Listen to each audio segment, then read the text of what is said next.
morning, everybody. Welcome back to the moment where every week is a year. I can't believe it's still January. But we're here, excitingly, with our friend Wayne Felton, who is a big TikTok creator. I'm sure you've seen his face. He's also, he talks about pop culture. He talks about politics. He writes for The Root. And he happens to live in Minneapolis. And I've been watching him break this down from the inside out. So he's going to help us there today. Meredith, my friend, hello. Hi. Hello, how are you? Good. I mean, good. Are we good? How are we answering that question? Wayne, how are you answering that question today? I'm here. That's my answer every single time. How you doing? We're here. So We're here. Well, here on the show today, like I said, we're going to be talking about life on the ground in Minneapolis generally and in the aftermath of ICE killing an ICU nurse, Alex Preddy, over the weekend. And it seems like the Trump administration might be trying to pull back. We're going to talk about that. Then my big TikTok creators here, we're going to talk about the ownership fallout now that TikTok is owned by the US, and raise your hand if you made an ICE video that got 0 views on TikTok over the weekend. We're going to talk about the celebrities who are suddenly getting political because they must be listening to the moment. They were all out in Sundance loud and proud, maybe. And then we're going to talk about the upcoming potential government shutdown with civics educator and content creator Ben Sheehan. So here we go. Welcome to the show. If you live under a rock, what you missed this weekend is that we all woke up Saturday morning and opened social media and watched another in the street execution. ICE murdered an ICU nurse. They shot him several times. Then the Trump administration came out and said that he was brandishing a weapon, which became a weird Second Amendment conversation. It was the upside down over here, which is why I think things might be changing with their narrative. I just want to play what now former Border Chief Greg Bavino had to say about the killing, because it was pretty cynical. Deanna, do we have that clip? The victim are the Border Patrol agents. The suspect put himself in that situation. The victims are the Border Patrol agents there. The victims are the Border Patrol agents there. The Atlantic has since reported that he's been removed from his role and is now coming back to California, where he's expected to retire soon. Then also, by the way, I want to throw out there, Pam Bondi sent a letter to Tim Walz demanding SNAP and Medicaid information, that he end sanctuary policies, and that he turn over the voter rolls, which put up all of my spidey senses. I want to talk about Ben with that. But that's sort of generally what we missed. Wayne, give us the real, those are the headlines. Tell us about what life is like there. Yeah, it's been really weird just for the last several weeks. So I think there was a lot coming into the new year itself. People were really worried about the fact that ICE was here. We hadn't gotten fully into Metro Surge at that point, but we were highly aware of their presence and the impact that they were having on the community. By the time we got into Operation Metro Surge, which came on the other side of Nick Shirley lying about daycares in Minnesota, that's what, and just to take it a step back from that, Nick Shirley ended up in Minnesota because I think it's Christina Demuth, and I might be messing up her first name, but last name is Demuth. She's the Speaker of the House for the state of Minnesota. She's running for governor. And what she was attempting to do was to besmirch the character of Tim Walz going into this gubernatorial race. And so she invited Nick Shirley into Minnesota and kind of fed him this story.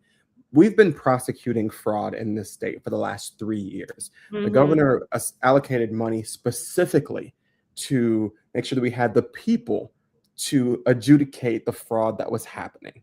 But that becomes a national story. Governor Walz steps down. That was a hard day for me. He stepped down from the re-election run, but that was a hard day for me. I think Governor Tim Walz is a really good human.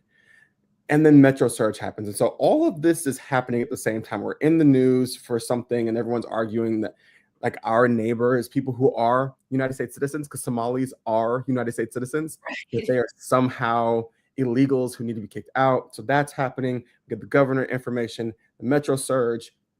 And so as that's happening, we're having this weird dichotomy where on the one hand, we are all collectively trying to live as normally as possible. Mm-hmm. But on the other hand, we're living in active occupation zone.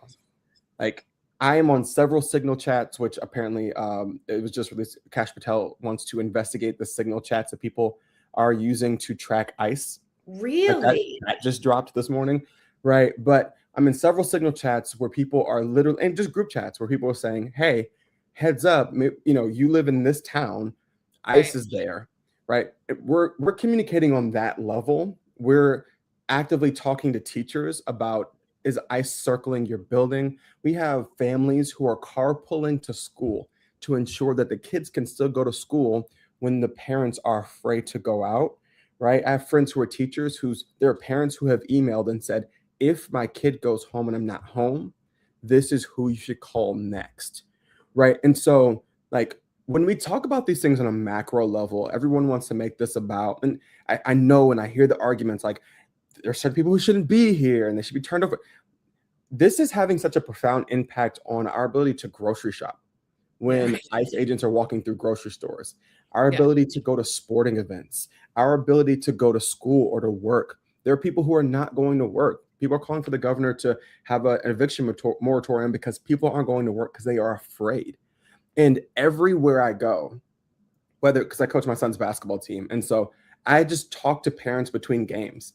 And every day, because everybody sees me on social media now, they want to share with me a story of their neighbor or their friend, right? Who it's like, oh, I have a family friend who's here legally, but was sent to a detention center, and they bled out their life savings to get them out of the detention center. But now he can't go to his construction job to work because even though he is here legally, he has legal residence, they keep raiding the construction sites.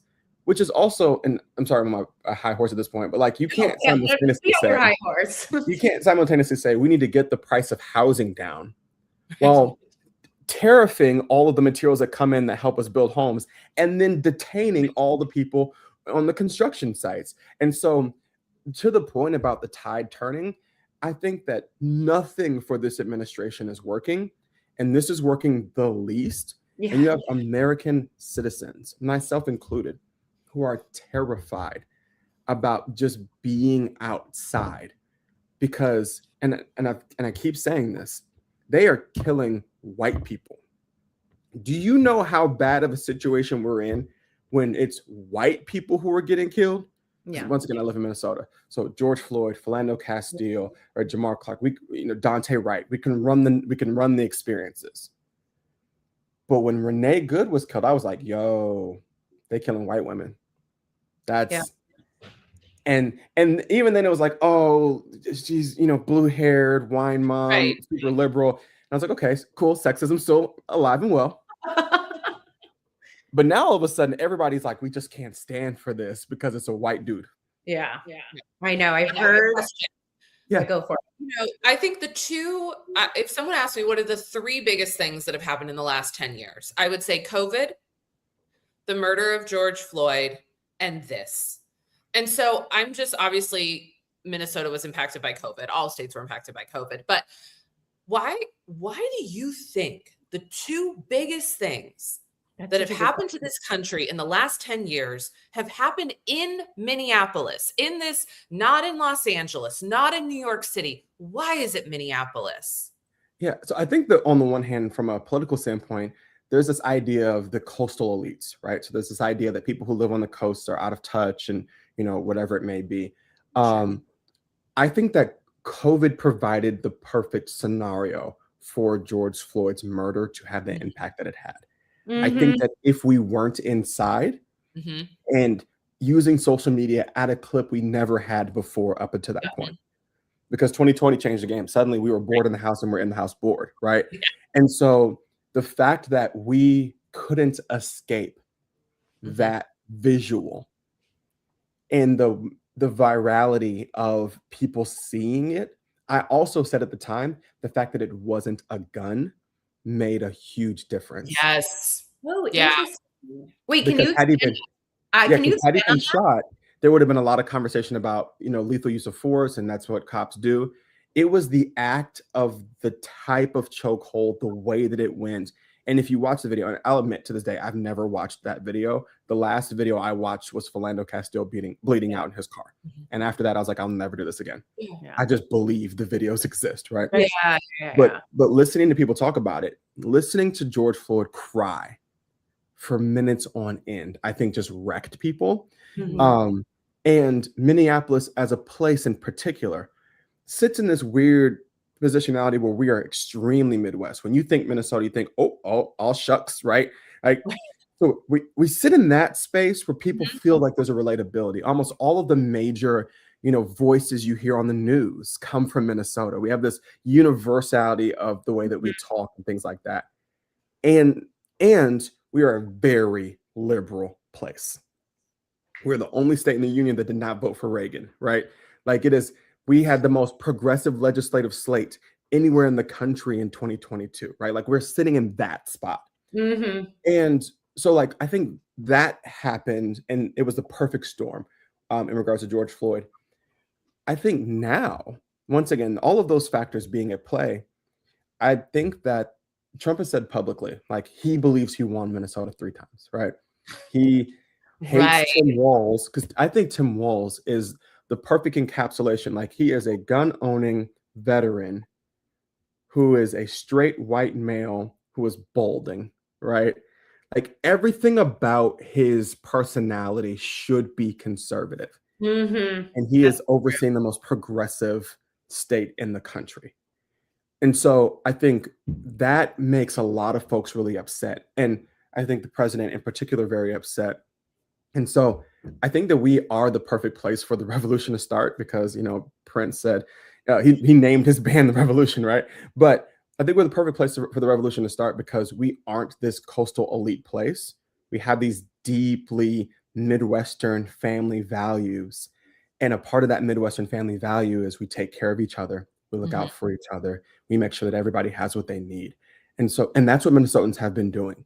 Minnesotans, the mutual aid that has gone out, like I said, the way that people are carpooling and communicating, the way that folks are become legal observers.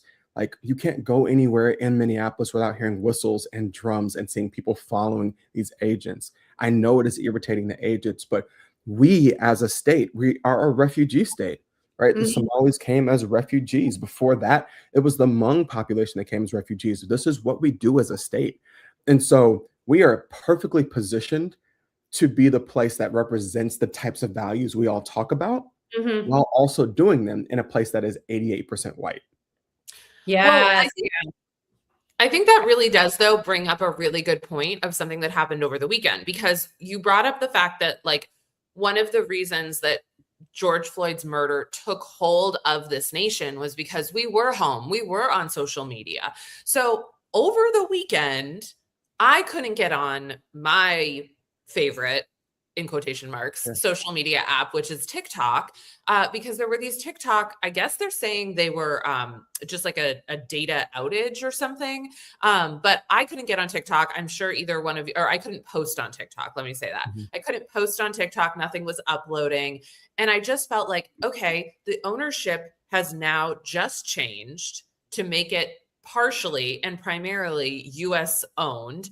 And now all of a sudden, within hours, I can't post anything. And we know that people use social media to communicate what's happening on the ground. So I guess like my first question to all of you is like, a lot of people are saying, get off TikTok, leave TikTok. Rebecca, are you going to stay on TikTok?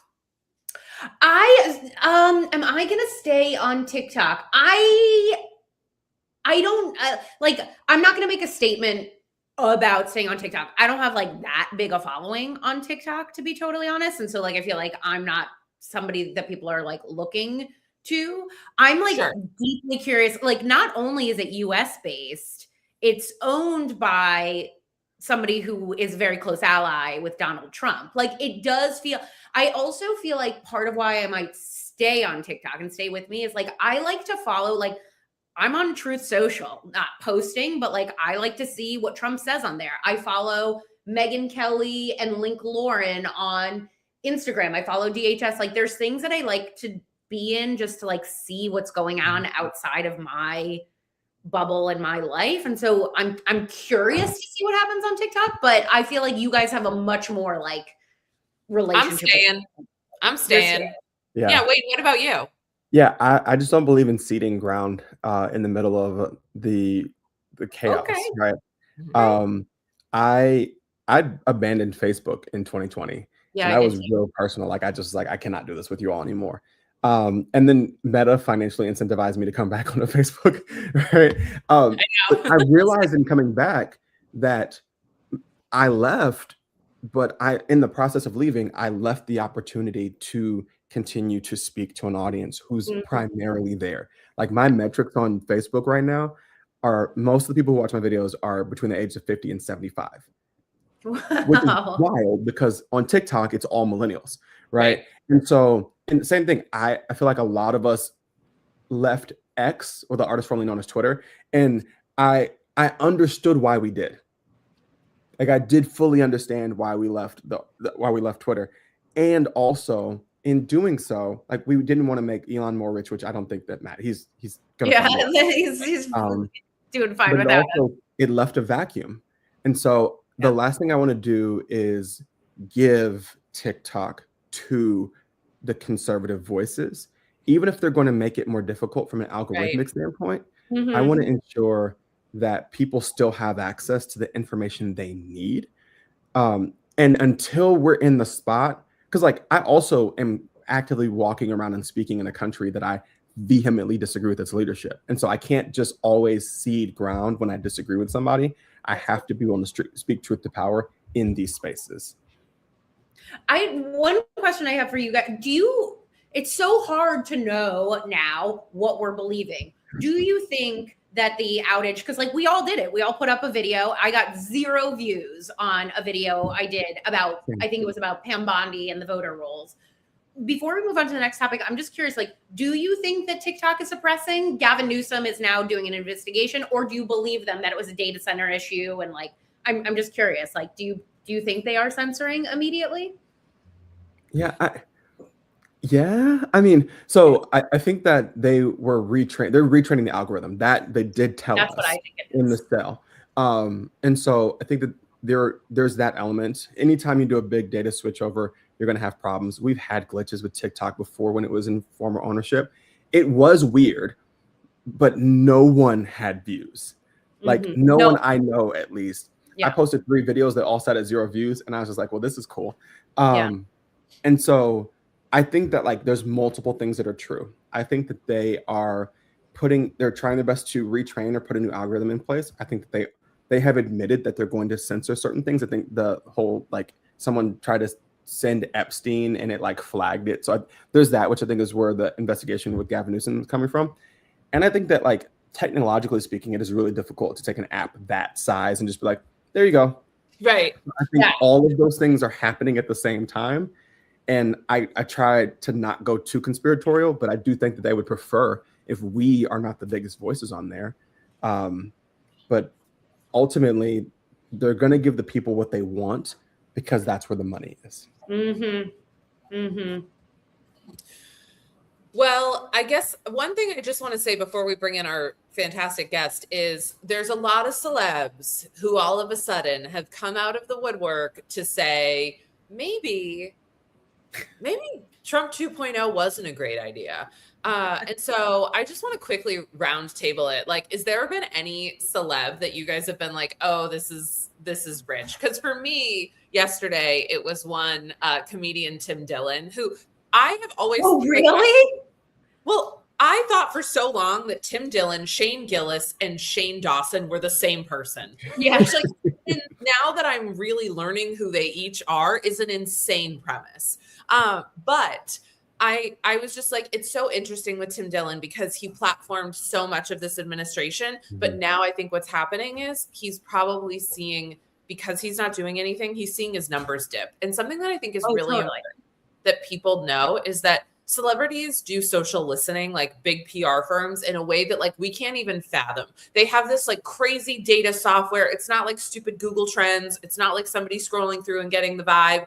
Now they're realizing like, shit, it's going to hit my bottom line. So I have to put out something. And then it's very curated. So is there any celebrity for you that's come out that you're like, oh, here we go? Rogan. Yeah. Like watching Joe Rogan go like, this is a Gestapo, and like, which, yes. And I'm also like, all of these folks, they so created this environment, I think, to your point. And so like, my push on any celebrity who's now saying something is like, cool, utilize that same power, that same platform to get people elected in November who will bring checks and balances to this administration. Yeah. For all intents and purposes, there's nothing that we can do about the fact that you got them elected in 2024. But we can actually have a Congress and a Senate who will ensure that they cannot go outside the lines and the bounds of the executive power. So don't just apologize and say this has gone too far and I was wrong. I was so wrong that I will make sure that we have at least 2 years of checked and balanced power. Amen. Okay, to that end, this is like a perfect segue because we have somebody here to help these celebrities understand the levers of power and help us understand levers of power. We're joined by Ben Sheehan. He's a creator and the host of Civics Made Easy, a new PBS show. I've seen him everywhere on social media helping me understand how to call senators. He explains the fundamentals of American government. He's also the best-selling author of What Does the Constitution Actually Say? And writes the Substack Politics Made Easy. Ben Sheehan, welcome to the show. Thanks so much for having me. We're so glad to have you here. Let's start with like this week's news and then go into the midterms because I actually have like so many questions. But Sure. You've been posting a ton, and so have we. There's a new vote coming up on Friday. And for the first time over the weekend, Chuck Schumer put out a statement saying that Democrats are going to push back on new DHS funding, which felt like, oh, okay, Chuck Schumer might start to have a spine here. This already passed the House, though, last week. Democrats capitulated in the House. 7 Democrats voted with Republicans to continue this DHS funding. Although I've seen some buyer's remorse, which like I saw a Democrat in New York be like, oh, I didn't know that ICE was bad. But okay, I want to take it to this week. Why do you think that Democrats last week voted for this? And do you think that there's a chance that there really will be a government shutdown over this on Friday? Well, like you said, every Democrat other than those 7 voted against the bill. And I think that there was a fundamental misunderstanding about what the bill was. I think, all the Democrats, the 7 Democrats who voted for it, are all in, very moderate districts, very competitive districts that are going to be close races in November. So, I think what happened was leadership did the calculus and they said, well, Republicans have the bill and are going to pass it anyway. And there's been some misinformation spread around that if every Democrat voted yes, that would have, denied the bill. And while it looks like that on paper, there were 4 Republicans who abstained and were there present in the House, but just didn't vote. And so for similar reasons, some Republicans in moderate districts didn't want to vote for it. Some Democrats in moderate districts decided to vote. But the truth is that Republicans had it in the bag. And so what usually happens is that leadership in a party will say, okay, the bill's going to pass anyway. If you need to vote this way to help your reelection prospects, go for it.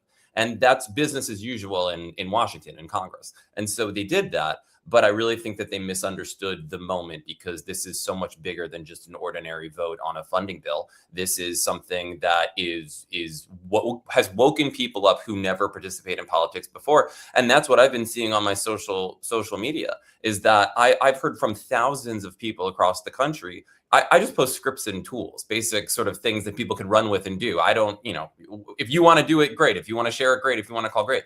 But I think the videos that we've been seeing, and obviously this most recent murder of Alex Preddy in Minnesota, have really woken people up and gotten them involved in a way that maybe they haven't before. And I've gotten thousands of messages from people who were calling this week just for the first time. And so Tom Suozzi, who put out that statement, clearly is acknowledging that he misread the moment. As to your question about whether this is going to pass the Senate, I do not think it is going to pass the Senate. Remember, it's different in the Senate because Republicans need 7 Democrats or independents to vote with them because you need 60 votes to overcome a filibuster. And so, Chuck Schumer, as you mentioned, has already come out against it. And so I feel pretty confident the bill is going to fail in the Senate. The question is, what is going to then succeed?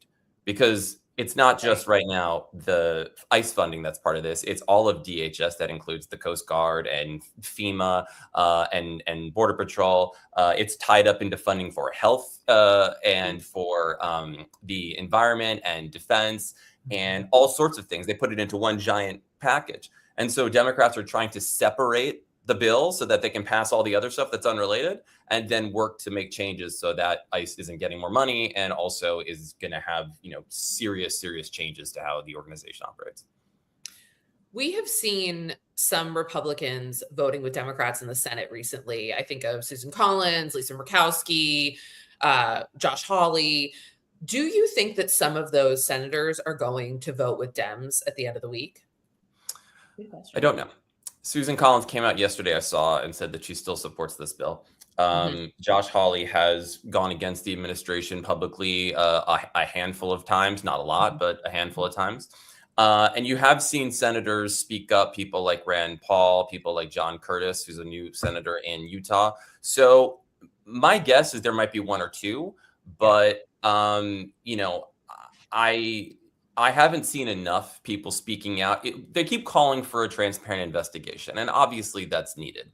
But they aren't taking the next step and saying that there's something fundamentally wrong with what is happening, how this agency is operating from the top all the way to the bottom. It's not just this latest murder, which was egregious and a violation of like half the rights in the Bill of Rights in one instance.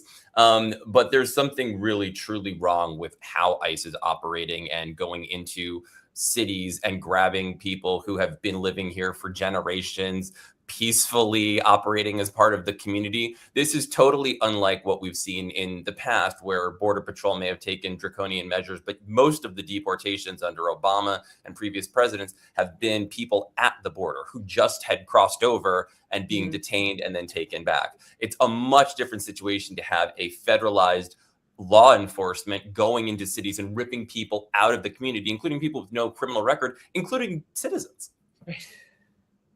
Yeah. That's a really important differentiation, actually. I just made that connection that is like, oh yeah, at the border. I mean, like, it's not for me no matter what, but there is a difference between going into communities and snatching people out. Wayne, by the way, is in Minneapolis. We were just talking to him. Wow. Like, he knows what this is like. Yeah, and having lots of conversations around just that. People will try to say, oh, Obama did it more, or whatever it might be. Now, the pettiness in me says, oh, so what you're saying is that it's possible to do more with less funding and less chaos. And so that just means that Obama was a better president. But outside of that, I think, like I said earlier, every day I'm hearing stories of people who have legal protected status, who are here legally, who have a green card, who are being told that no longer matters. We got rid of that when Trump became president, which is like not at all in any way, shape, or form true.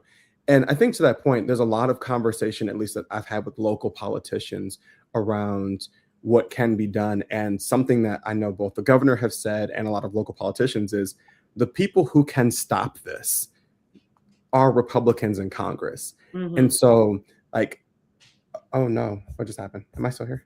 You're here. Okay. Live, baby. My computer just stopped. Oh, no. Okay, I'm sorry about that. As we're, and I say that to like, as we're approaching these different votes, I think it's so important to recognize that, like, we oftentimes want to call Democratic congressmen, my goodness, call your Republican reps and push against this, because I think so often it's like they're a lost cause. They very clearly are not. You would be surprised how few people actually pick up the phone and call their representatives in normal times, in normal moments. It doesn't take a lot of phone calls to flag an issue to the top of a member of Congress's radar. I once heard that if someone gets 25 calls in a single day about a specific issue, that's sort of like, oh, wow, this is really resonating with people. Oh, interesting. And now it's people are getting way more calls. So calls really do move the needle. One of my pet peeves is when people say politicians don't care. It doesn't matter if you engage. It doesn't matter if you call. Politicians want to get reelected. Members of Congress want to get reelected. The entire House is on the ballot this year, a third of the Senate. So this is a year, and primaries start in a few weeks. March 3rd is the first set of primaries in Texas, in Mississippi, and in North Carolina. So people are pretty quickly going to have their names on the ballot. And in a moment like this, they're definitely doing the mental math and figuring out, how do I get reelected? And it's really important for people to call their own members, so your own 2 senators and your specific representative in the House, because if you're a constituent, then you're a potential voter and you're somebody who could give them another term or throw them out of office. And so do work. I posted about this yesterday on social media, but we're seeing, a massive sea change in the last 3-4 days that I've never seen before. I've never seen moderate politicians come out 2 days after their vote, 3 days after their vote, and apologize. Yeah. I've never seen this many people going, throwing members of DHS under the bus, questioning leadership. And, we're just seeing a massive amount of pushback. The Democrats pretty quickly whipped the vote. Whipping the vote just means that making sure every Democrat in the Senate is going to vote against this bill. And that's not something that happened in the House vote on Thursday. Hakeem Jeffries, the leader of the House of Democrats in the House, said, we're not going to whip the vote. You're free to vote however you want. And that's why those 7 Democrats did that. But we're seeing a massive sea change in just a handful of days that is rarely, if ever, seen in Washington. And that is 100% driven because of what we're seeing in Minneapolis, people standing up and protesting, and then people who are not in Minneapolis around the country taking to the phones and calling their representatives. And we're seeing a massive shift. To that point, the fact that Greg Abbott, of all people, got out and said ICE needs to reevaluate what they're doing. Governor of Texas. Greg Abbott wanted every bit of this and was willing earlier in the year to send Texas National Guard to other parts of the country to support ICE agents. And so I think, Ben, to your point, there has been such a quick, and we have to maintain this momentum and ensure that we're continuing to have these conversations, that we're continuing to talk not only on the local level, but we're having these conversations with politicians, because this will be on the ballot in November and in these primaries coming up. Can we talk about them? This is such a good turning point to talk about the midterm elections. This is my pet obsession is, there's been talk, Trump has joked about canceling the midterms. He has told Republicans that he thinks he's going to be impeached. We know that he can't affect elections at the federal level. This is happening at the state level. But this weekend, when Pam Bondi sent a letter to Tim Walz asking for the voter rolls, my hackles have just gone up here. And so my question to you, Ben, is how do we safeguard elections at a state level now? And how do we show up in a way that they can't undermine the elections? Or am I too dark here? Have I gone to the dark place? One thing I want to just call out though, Rebecca, is I want you to tell people what voter rolls are, because I didn't know what those were. And I think that's really important. It's not a term that we hear thrown around all the time. It's just the voter data. It's the state has all of this information. I'm registered to vote. It says my name. It says my date of birth. It says where I live. It says how I vote, as in my party. I think it says when I voted. I'm saying is it public information? Is this the stuff that you can look up? Or is this privilege? It's half public. So campaigns and certain organizations that are involved with campaigns and elections can get access to voter data, but it's not just open to anybody. You can in many states see if somebody did or didn't vote. It doesn't tell you, beyond that where they live, their zip code, their party preference, stuff like that. But voter rolls in some cases are open to campaigns and organizations involved with elections purely for marketing purposes, GOTV, stuff like that. Okay. So sorry, Rebecca, back to your original. That's a good point. I feel this is one of those things where it's people don't register what's happening there. But it just it feels to me that the conspiracy theorist in me, but I don't think it's not big a conspiracy, is it feels like the federal government is using this opportunity to manipulate state elections. One, is that what you're seeing, Ben? And two, how do we tell people, how do we make sure that doesn't happen?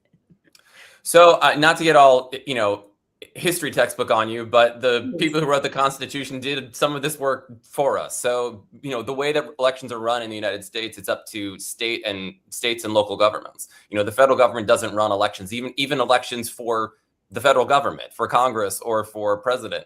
Congress can pass laws around elections, but that really just affects, either the day. That can affect the election day. We could move election day if we wanted.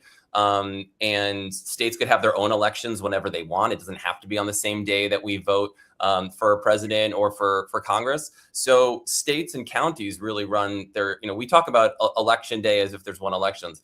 It's 50 different states that have their own systems of running elections. And then within that, we have 3,069 counties in the United States that are responsible for which polling places we vote at. They designed the ballots. The ballots look different from county to county. So we really have, more than 3,000 different election systems. So it's very hard to rig. It's not like somebody can just send out a virus. I mean, you would have to try to manipulate more than 3,000 different systems and data centers and ways to run elections. So I do want to give some people reassurance that it is very unlikely that, especially with this administration, what we've seen in terms of their capability to do this. But it is concerning that the federal government would do something like this, and it's almost like a mafia tactic to try to coerce a state for voluntarily giving up voter rolls.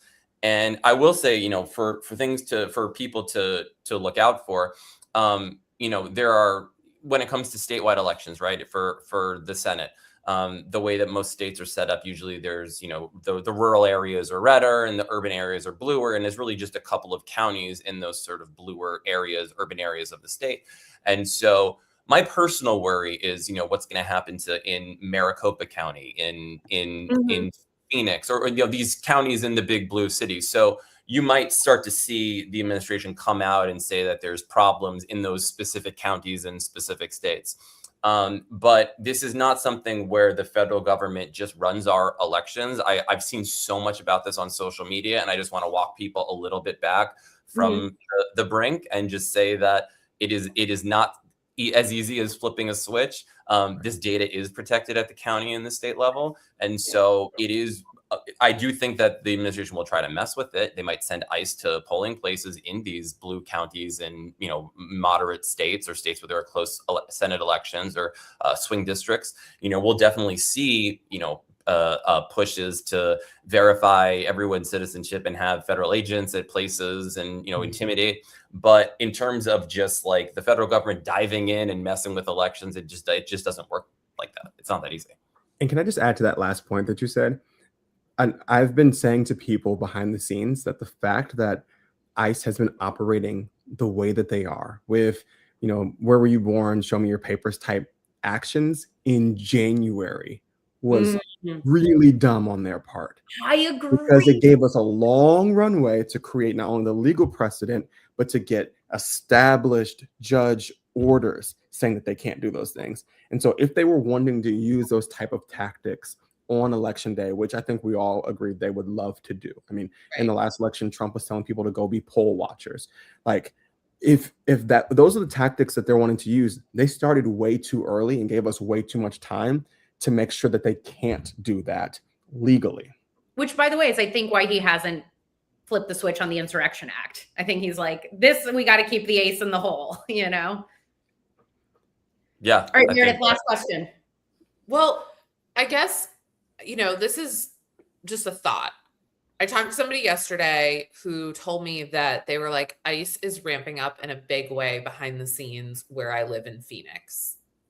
And so now my conspiracy theorist brain is like, all right, is there a primary coming up in Arizona? Like you just referenced Maricopa County, which I believe Phoenix is Maricopa County.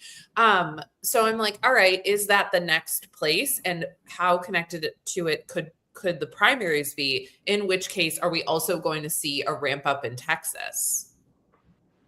We might. I mean, there's Senate races in both, right? John Cornyn in Texas is running for re-election. Mark Kelly in Arizona, and so you have pretty. It's going to be a battle in the Senate for control. For a while, the general consensus was that Democrats had a much better chance at taking the House. Now, after everything we're seeing with ICE, I think leaders feel like the Senate is in play, but that includes winning Arizona. That includes, potentially needing to win Texas. And so, the primary in Texas, if anyone is watching this from Texas, your primary is in a couple weeks. You get to pick who is going to be running for the, who's going to be having the Democratic and Republican nominations. And you have some pretty interesting candidates. You have Jasmine Crockett and James Tallarico on the Democratic side. And then on the Republican side, you have John Cornyn, who's the current senator, and he's running against Ken Paxton, who's the sitting attorney general, who is also under indictment for fraud. Yes. And is the head of law enforcement in the state of Texas, and he's been under indictment for over a week. I could be under indictment for fraud, and I wouldn't even know. There's several envelopes I have. Everybody's under indictment but it's like it depends where you're under indictment for fraud that they send ICE to do it. But by the way, exactly. Just said that they're in Austin. They're ramping up. They're seeing ICE ramp up there. So good call out, Meredith. Good call out. Well, Ben, we are so grateful for the work that you do and for hanging out with us today. We hope you will come back because I think we've got you guys. This is only January 27th. Just go ahead and sit back, okay? I know January has always felt like a long month. I will give it that. But this does feel like a particularly long January. Grueling. Indeed. Grueling. Ben, where can people find you? Because you've been everywhere on my feed and really genuinely helpful at me being even just I'm somebody who calls my people all the time, but even just seeing you there, I'm like, oh yeah, I forgot to do it today. So where can people find you so that more people get involved? You can find me on Instagram. My handle is just my name, Ben Sheehan. And then my Substack is Politics Made Easy. And every couple of days, I do sort of a breakdown of what happened and what you can actually do about it so that we're not being just inundated with rage bait, but we're being given a place to actually put our emotions into tangible action. You're the best. Thank you so much for all your good work, Ben. Thanks so much. Bye. Bye. Well, but you know what? Okay, this is what I will say is he did help, even just the numbers of the amount, because you know me, I'm very worried about the midterms, and I still am. And I'm not. That's the difference. I'm not worried about it. I know, but I thought it was great, just how many places they would have to mess with, and just how incompetent they are to do those things was reassuring to me. It's it's not just that it's a state and local level. It's these teeny tiny little counties. Wayne, what were you going to say? I was going to say, and you mentioned the Insurrection Act at the end there. I think it's super important to recognize the Insurrection Act does not give the federal government the ability to cancel elections. Period. Right? It is not martial law. I know those two things get used interchangeably a lot. And so a lot of the conversations that I've been having on my platform around the National Guard deployment and things like that is we want to ensure that we're not getting into an active combat zone. Yeah. But if the Insurrection Act were to be employed at this point, there's a high likelihood it would get overturned very quickly by a judge because we have not reached the peak levels of necessity. And also, it would not suspend the Constitution or take away people's rights to vote, to be out, etc. Yeah. I actually wanted to say this at the top, and I'll say it here, is something that I've been really appreciating about your content specifically, but I've seen you talk to other people in Minneapolis, specifically about whether or not Tim Walz should have sent out the National Guard. And the reason that I valued that so much, even just seeing the conversation, is I was this is the blueprint. In California, eventually, we'll be having to grapple with similar issues. And so even just seeing two competent people hash it out on the internet in Minneapolis, I was let me watch this without opinion exactly, because I don't live there, to be okay, what are the arguments?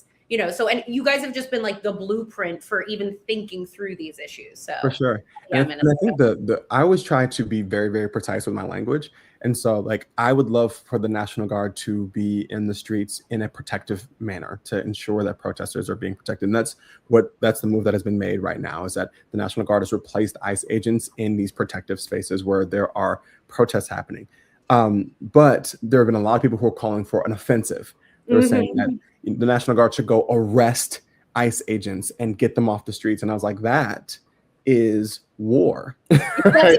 War. Yeah, exactly. Right. And exactly. I don't what you're calling for is civil war. And that's a whole new can of worms. I don't know if we're ready for that. Zone. Like, Yeah. I don't want to live in where they're shooting at each other. Yeah. And so I think that, like, even completely understanding where people are coming from in those spaces, and everybody just wants the thing to end. Right? Like, we don't want them to be there. Yeah. Having to figure out how, and I hate that it is happening in my state, but something I've been saying a lot is, like, I think they underestimated who we are. Hell yeah. And how collectivist Minnesotans are as a culture.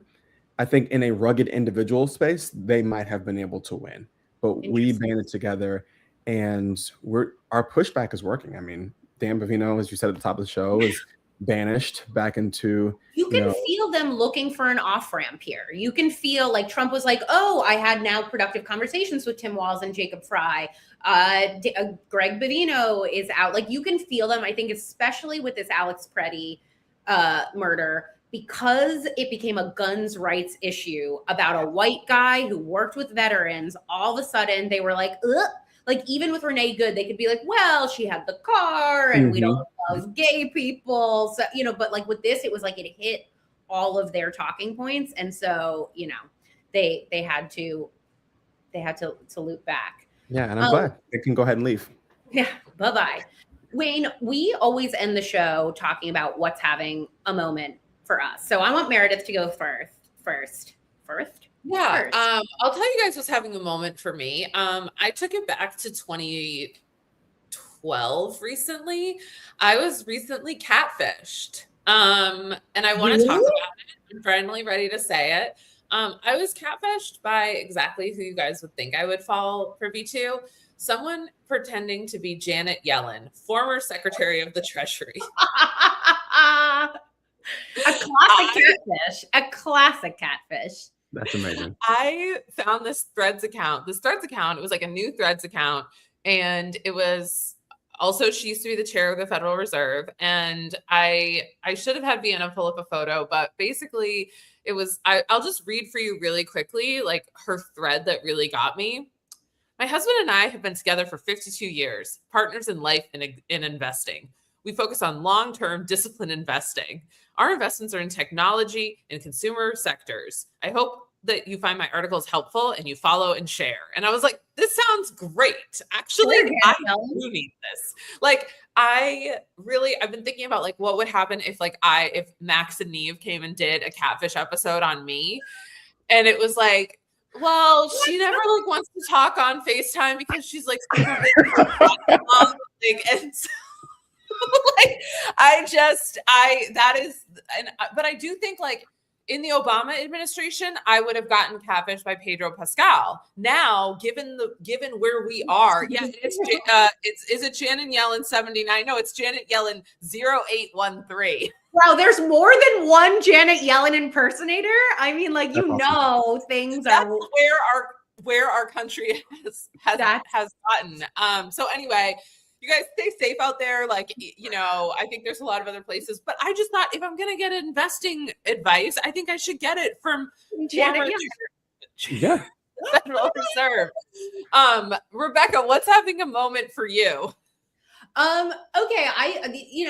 We were talking about the celebrities who are like out there and some of them, okay, this has been the most annoying for me. And this is like my own like woke nightmare, is the amount of people that are like, this is not the country that this is like further and worse and more draconian and dystopic than we ever imagined. And yet like, this is exactly the country that we live in. And there's something, I mean, like, I can't even imagine how infuriating it must be as a Black person to watch this and be like, yeah, we saw Philando Castile go through exactly this. And like, a handful of people said anything about it. And so that's one thing. But I wanted to highlight one celebrity that I thought was like really earnest and sweet. Meg Stelter, who's like always like a troll for the world. Like, she's such a joke. Like, everything she does is a joke. She came on social media and said, what you don't know about me is that I'm a Christian. I've never voted Republican, but I'm a devout Christian. And then I just want to play her statement about ICE because I felt like it was like so earnest in a world of people that I was like, what are you talking about? Deanna, do we have that clip? If you are someone who identifies as a Christian but supports ICE or the president, I want you to remember that Jesus was executed for challenging the system. His life and teachings directly threatened the religious, economic, and political power structures of his time, and he was murdered. If you are a follower of Christ, I strongly urge you to follow what the Bible actually says. When a foreigner resides among you in your land, do not mistreat them. The foreigner residing among you must be treated as native born. Love them as yourself, for you were foreigners in Egypt.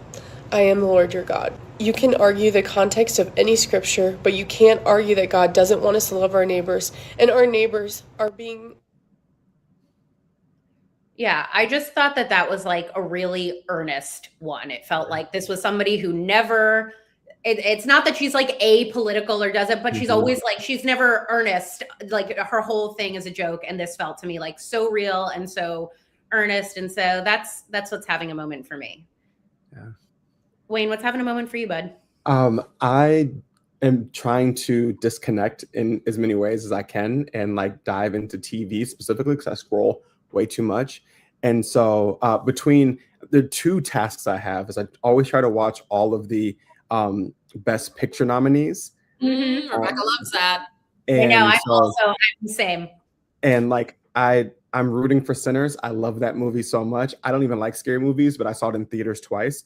But the other thing is I just started watching Pole to Pole, which is the Will Smith National Geographic. He starts at the South Pole and works his way up. And so I started watching it yesterday, and my son, a 13-year-old, he comes into the kitchen and he goes, "Dad, is that Will Smith?" And I was like, "Yeah." He was like, "Why do you sound like him?" And I was like, because he doesn't realize that I do a Will Smith impression with him constantly. And so it was the funniest thing for him to be listening and for him to like put two and two together finally, that half the time I'll be talking to him, I'll be like, "No, like when, you really like think about it, like there's no way, right, that you would do that, right?" He's never put that together until yesterday, and it was the funniest thing in the world to me. So do you think it's because he's too young? Like we grew up on Will Smith and he like doesn't have the context for Will Smith? Yeah. So for him, he's watched Bel Air. He has not watched The Fresh Prince of Bel Air. Whoa. Right.